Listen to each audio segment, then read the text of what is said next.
initial third tier of supercars, if you like. Jack Smith in the SCT Logistics Holden starts alongside Michael Anderson, the Kentwood Holmes Falcon. David Wright and Tyler Greenbury on the second row. Aaron Seaton and Jim Policina on the third row. Michael Caine and Jordan Boyce, first up winner at Phillip Island back in April. Tony Evangelou is back this weekend alongside Josh Smith in the Falcon. John McCorkindale and Chris Smurden off the sixth row. Gary Collins in the Jack Daniels car towards the back with Troy Stapleton, Warren Millett, Brad Neal and Chris Delsma, who was having issues with that car. It was an ECU yesterday, and today it was a drop valve during qualifying. Yeah, not what you want, of course. A drop valve means plenty of engine damage.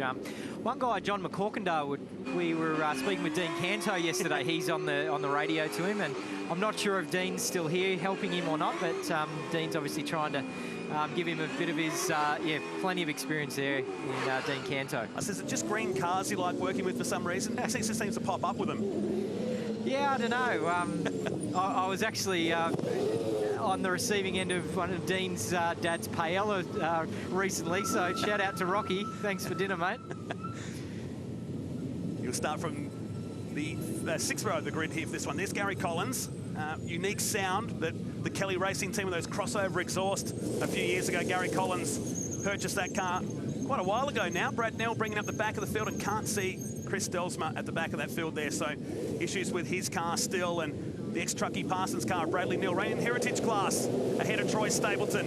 It's race number one of round number two of this year's V8 Touring Car Series as part of the Winton Super Sprint for 2017. Great looking start from the front row. David Wright not getting the best of starts, and then like Michael Caine making up a couple of positions. So we head down to turn number one for the first time. We hold our breath because it's like a funnel through this first section. Oh, it is. I was looking at Aaron. It's on. Back It's there. on. Oh. Wright has gone around, and Evangelou, how'd he end up there? I saw Wright going around, and then Evangelou was at the back, but maybe contact with Aaron Seaton, and that car's finished. It's unfortunate for Aaron. He didn't get the best start. I was watching his start there. He's slow, and obviously it's his first start in a V8 supercar. So we've got another. Someone spinning in the distance. We can hear in the background is Evangelou for the second time in about 150 metres. The dial before you dig entry. He's going backwards at the moment. He needs to. I don't know if there's any fluid on the road from Seaton's car. Come back on really dirty tyres too, which would have helped. Absolutely. He spins the car back around, so we're kept alive, and somehow the race continues. Down to turn number 10. And young Jack Smith, the SCT Logistics Holden, will lead Tyler Greenbury. And these two, you'd think now, would disappear into the distance. Yeah, that's a certainty, as you see.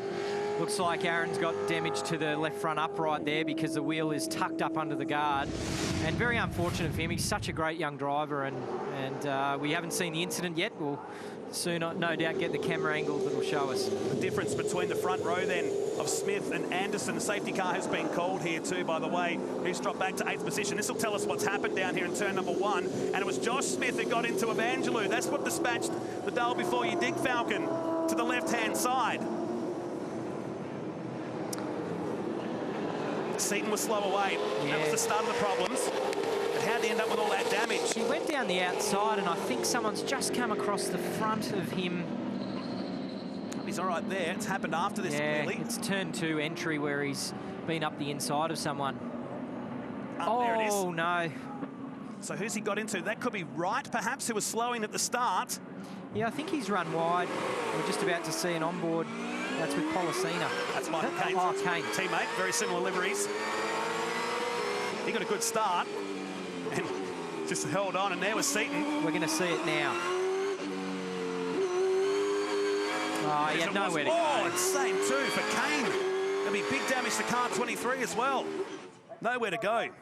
Even the sharpest of reflexes wouldn't have stopped that. No, unfortunately, Aaron couldn't see that coming, nor could Caine. Front on once again, so the yellow and white Falcon, Cairns Plaza Hotel entry. Now watch the black Holden. There's Evangelou going to the front of the shot. It's happened. I thought Wright was going around. He was straightened up in the end, but that's what's caused the damage to Aaron Seaton's car, number 30. It's always at the start. Turns 1 and 2 at Winton. If you can get through at the start of the race unscathed and keep going, chances are the rest of the race, you know, should be okay for you. It's a much better start line compared to the old pit straight here, where it'd be, what, 100 metres to the first turn. And lucky for Evangelou to go out onto the dirt and not get caught up in the fracas that unfurled in front of him here.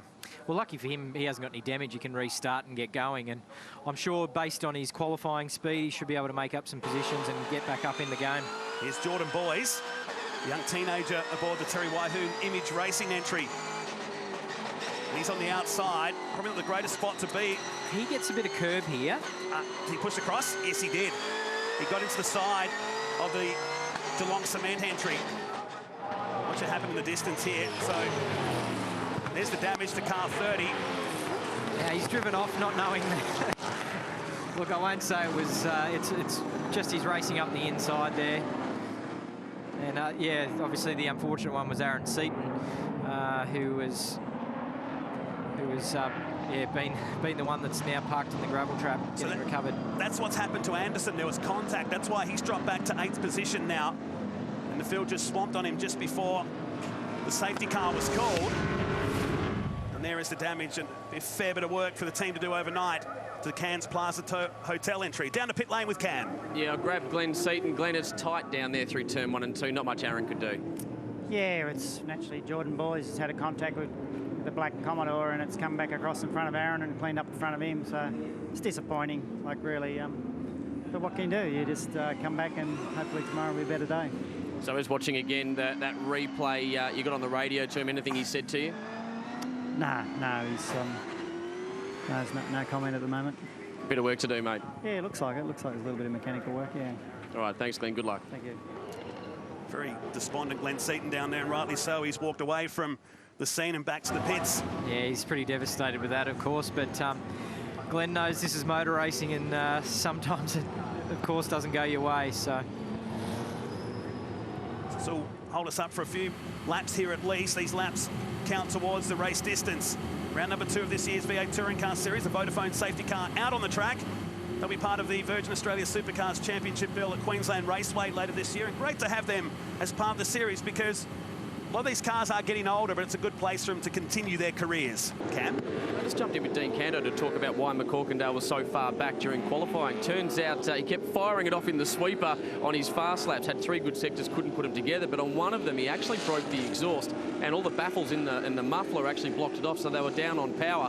They've been down to the local automotive place to actually fix the thing up as well. So great to see the crew getting the car up and running again. So watch for him to move through the field when we get it back underway. That's what I love about these rounds, is the local businesses tend to get involved. We've had incidents in Pukekohe, New Zealand, for example, where the local panel beater got involved with the repair of Craig Lowndes' car a couple of years ago. And they must love when the circus comes to town. Absolutely. I guess the big thing is Dean Canto getting his hands dirty. It's your turn to put the boot in today. So if that car was on pole position, Dino would take all the credit. Oh, totally, yeah. But good to see Dean's giving him a hand too. Don't worry, folks, we are big Dean Canto fans. There's some sort of rivalry going on between these two, though. Well, I did say before that I was at Dean's parents' place recently and had dinner, so no, we're good mates. This is good news. The Vodafone safety car lights are going out and it's heading back to pit lane, so we'll get some racing done. Smith, Greenbury, and Jordan Boys, your top 3. Josh Smith next, then Jim Policina and his teammate Michael Kane with damage to the front of car number 23.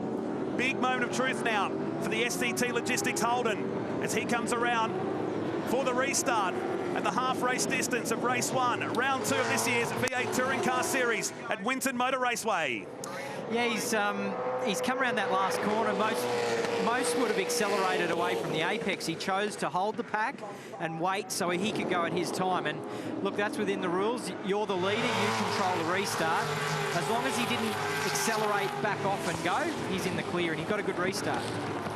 Down to turn number 1, Kane thought about it on his teammate Policina. A couple of ex-Sprint Gas Racing Holdens from the late 2000s. We're on board now with Kane. Saw him team up as a co-driver role a couple of years ago in the 250k endurance race at Bathurst. He might have a bit of damage. You can see the amount of steering lock he had through the sweeper there. He had a lot of understeer, so I think he may have bent steering, judging by how the car's handling through that sweeper. There's the damage to the front. Yeah, a lot of damage. Surprised he got away with that, to be honest. There'll be cooling problems with that car eventually. So a big whack to the front of car number 23.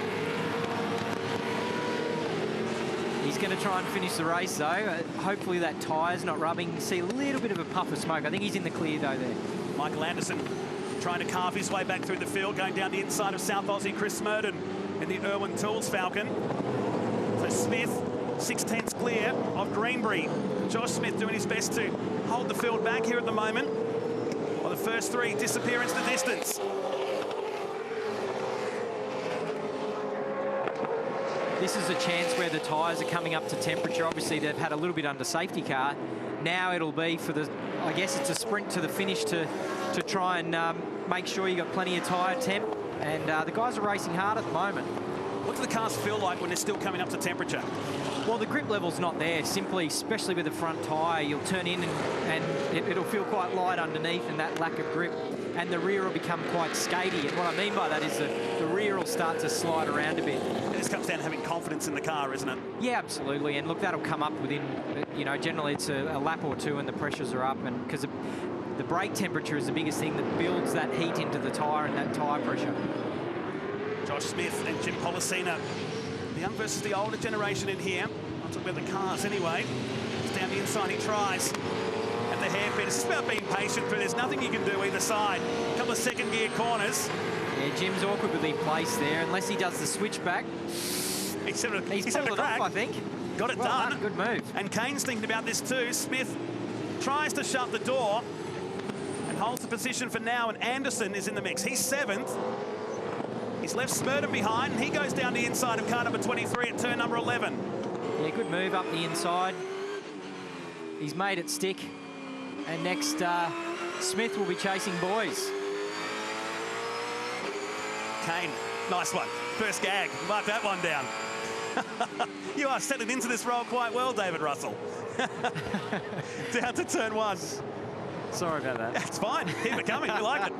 Jordan Boys, let's jump on board with the race winner from race number 3 at Phillip Island. Been handy in a Formula Ford, comes out of karting, which he spent many, many years in. So we're heading towards a time certain finish here, so just a couple of laps to go. Jack Smith's doing a great job out in front. He controlled that restart. He's been quick. As soon as he got the green, he's straight into it. So doing some good sectors and the fastest guy on track at the moment. Smurden with Kane, and now McCorkindale, who's inside the top 10. Kane's driving well here, pushing Smurden along, who's done many laps around here. Smurden, former privateer in the Australian Touring Car Championship days. Kane's got a bit of a run, but on the wrong side here. And Smurden, unless Kane tries something really cool on the outside, it's rarely being done. Well, if he actually left him a bit of room on the outside there. Rather generous. Yeah. Now he's got a chance, and down the inside goes the Holden. Smurden has made it stick. Has to protect it because McCorkindale is here as well. Well, McCorkindale might get 2 spots out of this in a second. And he's coming through. Dino would be on the radio to him saying, get in there, mate, you can do it. He's got a chance here. Yeah. Got a run, late on the brakes. The dial before you dig Falcon, down the inside on Chris Smurden, and gets the job done on this, the final lap of race 1 of the V8 touring cars at Winton. If McCorkindale can press on, he might even get, he might even be able to get a move on Kane. Smith, though, strong pole position, 1.8 seconds. Just wanting to see how he'd go on that restart because he's a rookie in this series. Someone like Greenbury's had a full season of experience in car 38. He's driven well today. He's done a great job, and that car's beautifully turned out. You can see, obviously, under BJR's preparation. And he's done a good job. Obviously, it's been a shortened race, but he hasn't put a foot wrong and no mistakes, and he's really stretched a good gap in the last few laps. Brad Jones Racing home stable as well. Could this be an omen for later on this afternoon? Drives in the Dunlop Super 2 Series for this team as well, and the support from the family business in SCT Logistics. Has 1 turn remaining. We're going to have a brand new winner in the V8 Touring Car Series. His name is Jack Smith, a convincing winner in race number 1 here today at Winton. Over 3 seconds in the end to Tyler Greenbury. Jordan Boys home for 3rd place. Jim Policina will get home for 4th. Michael Anderson from the front row dropped back to nearly 10th place. Got himself up to 5th ahead of Josh Smith. Here comes David Wright and Collins. There's that unique sound of Yeah, Jack it sounds Daniels great, car. doesn't it? They'll complete 11th and 12th position and back to some of our heritage class cars, including Troy Stapleton and Brad Neal. Good job, though, this guy converting pole position into a race win. And the margin, 3.2 seconds in the end. Jack Smith to Tyler Greenberry, Jordan Boys, Jim Policina. We go to Anderson, Smith, Kane, McCorkindale inside the top 10. Chris Smurden and Tony Evangelou. Completing the 10, David Wright, Gary Collins, Warren Millett back to Brad Neal, and tough break for Aaron Seaton with a lot of work to do. And Chris Delsman not making the start in race number 1.